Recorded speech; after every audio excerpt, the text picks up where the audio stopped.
Oke, baik, sudah tidak sabar lagi. Teman-teman mahasiswa masih bisa tetap tenang ya. Kita kosongkan dulu gelasnya, siap isi lagi gelasnya dengan ilmu dan pengetahuan yang berkualitas serta bermutu.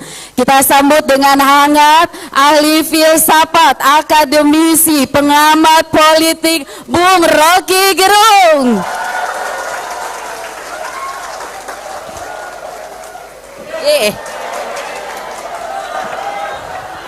Bung, di sini aja Bung, deket saya.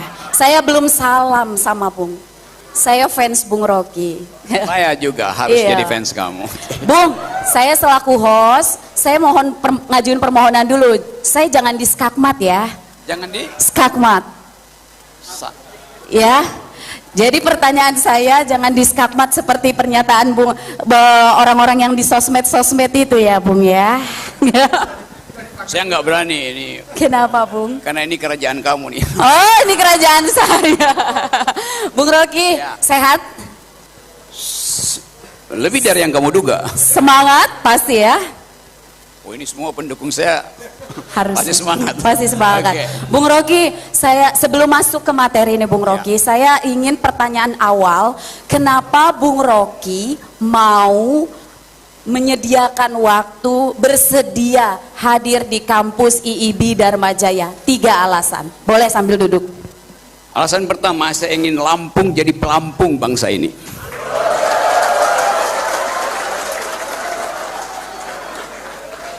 Alasan kedua, saya pernah menyumbang darah buat makhluk di Lampung yang namanya lintah. Karena saya pernah tersesat di Gunung Tanggamus. Wow.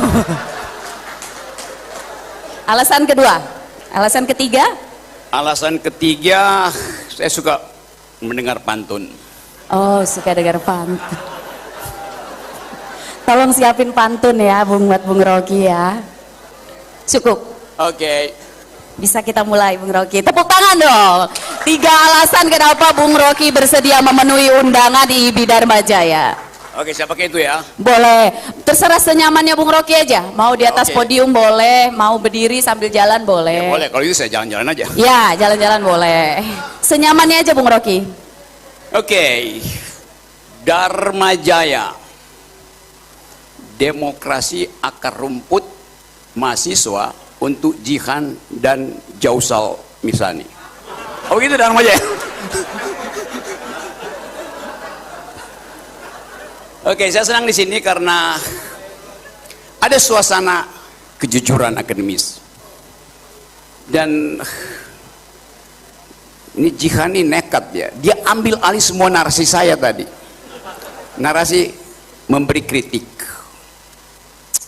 Dan oke, jadi saya pantun apa ya? Oke. Tadi apa pantunnya? Karung apa tadi? Karung. Keladang membawa karung.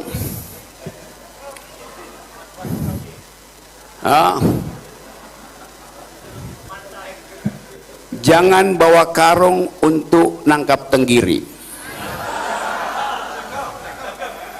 Jangan bingung kalau tidak jadi menteri.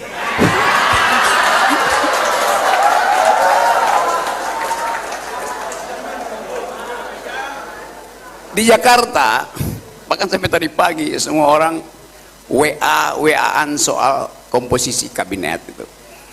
Tapi di sini kita bicara tentang komposisi masa depan itu, yaitu arah generasi. Kita nggak tahu apa arah kabinet, tapi saya tahu ada arah generasi yang diucapkan tadi oleh seorang perempuan umurnya 30 yang seharusnya jadi wakil presiden.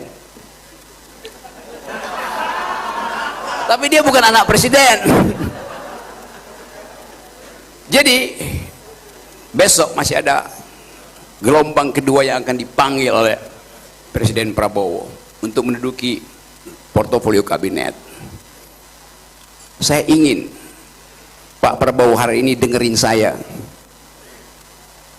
Jihan itu berhak untuk jadi pemimpin.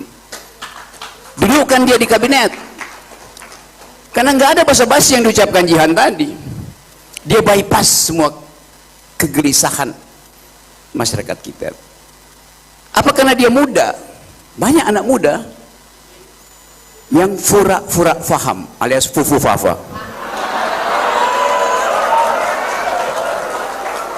Jihan mengerti arah demokrasi padahal dia adalah dokter. Bayangin coba. Tapi dia membuat analisa yang tepat tentang keadaan hari ini, oligarki, hukum yang buruk, korupsi. Dokter membuat analisa politik. Saya memberi kritik terhadap kondisi tubuh bangsa ini. Kata analisa itu sama dengan kata kritik. Artinya membongkar anatomi. Analisis artinya menguraikan anatomi, right? Di dalam ilmu kedokteran, analisis artinya menguraikan anatomi supaya bisa langsung dilihat jaringan mana yang rusak. Di dalam ilmu kedokteran ada istilah apoptosi. Dokter Jihan kasih tahu saya kalau saya salah, tapi nggak pernah salah saya. Apoptosi itu kondisi sel yang rusak yang akan bunuh diri supaya tidak mengganggu sel yang lain, betul kan? Jadi Tuhan alam semesta memberi fasilitas pada si sel untuk bunuh diri supaya dia tidak mengganggu sel yang lain yang sehat. Kalau dia gagal bunuh diri, dia lakukan metastasi, mengganggu, lalu jadi sel kanker. Tapi ada seorang pemimpin yang sekarang nggak mau bunuh diri, walaupun dia udah merusak kanker nasional. Namanya Dr. Mulyono.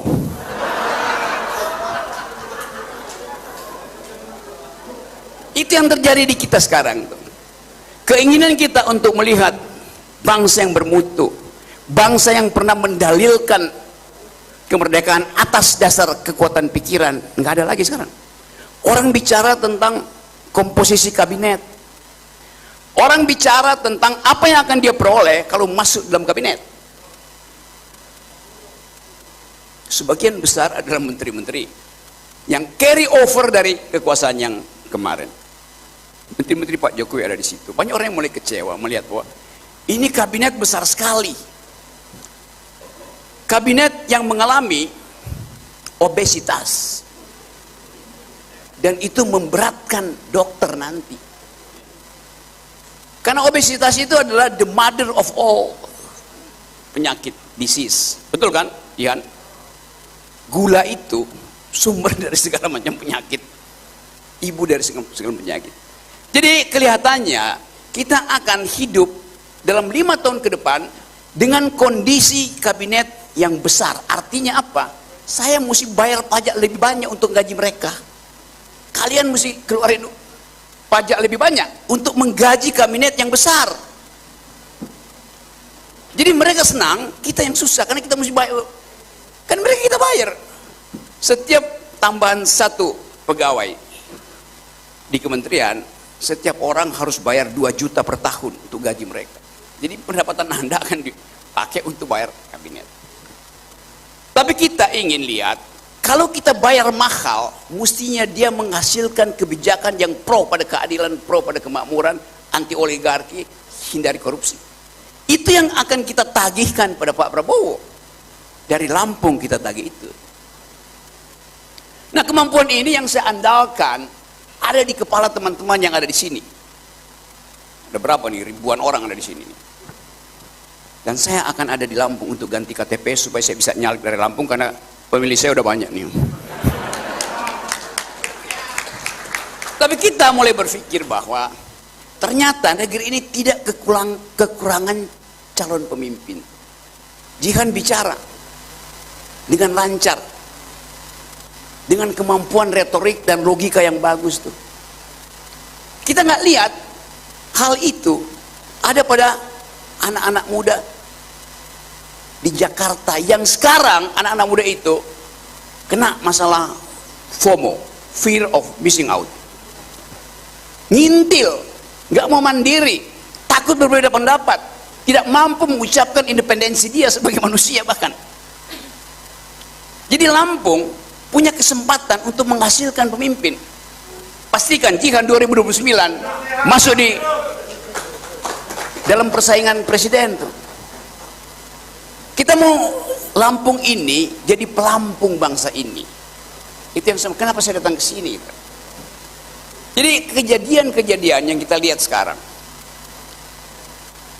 Kemarin diucapkan pemenang Nobel bidang economics, ilmu ekonomi. 3 orang, kebetulan pria, yang mulai mempersoalkan fungsi dari institusi di dalam menghasilkan kebijakan yang beradab.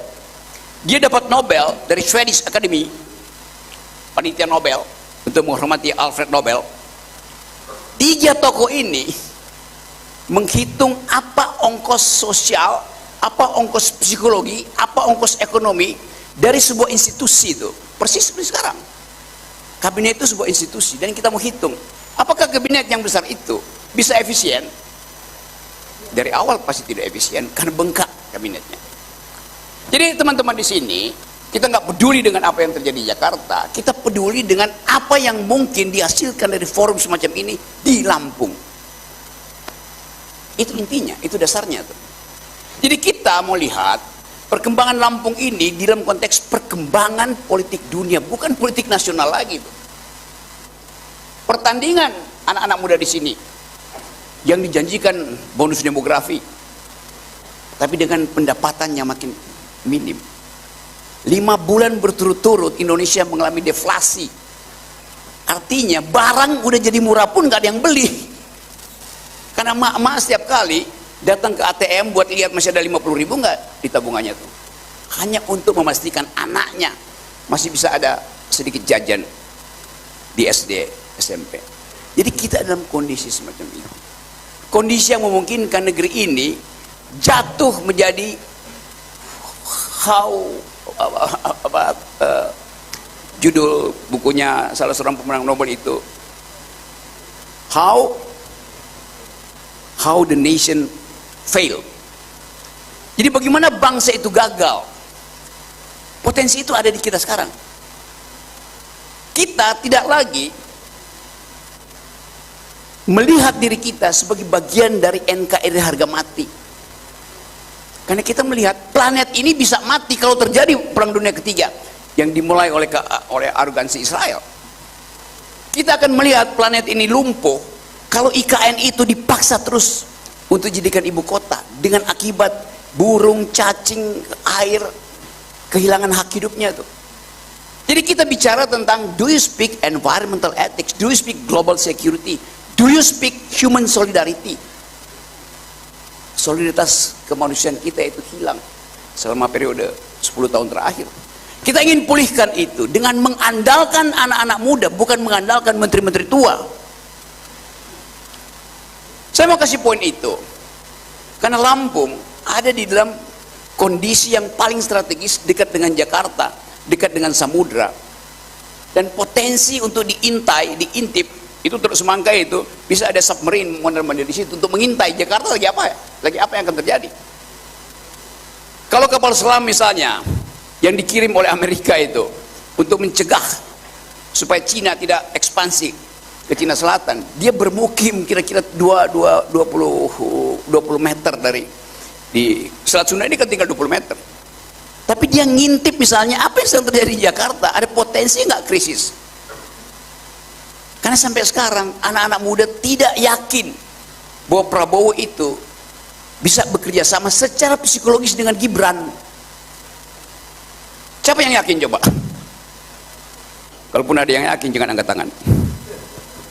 Nanti Anda kena kamera Intel nanti. Tapi kita tidak angkat tangan terlihat, tapi otak kita mengatakan ada yang palsu di dalam transaksi kekuasaan itu.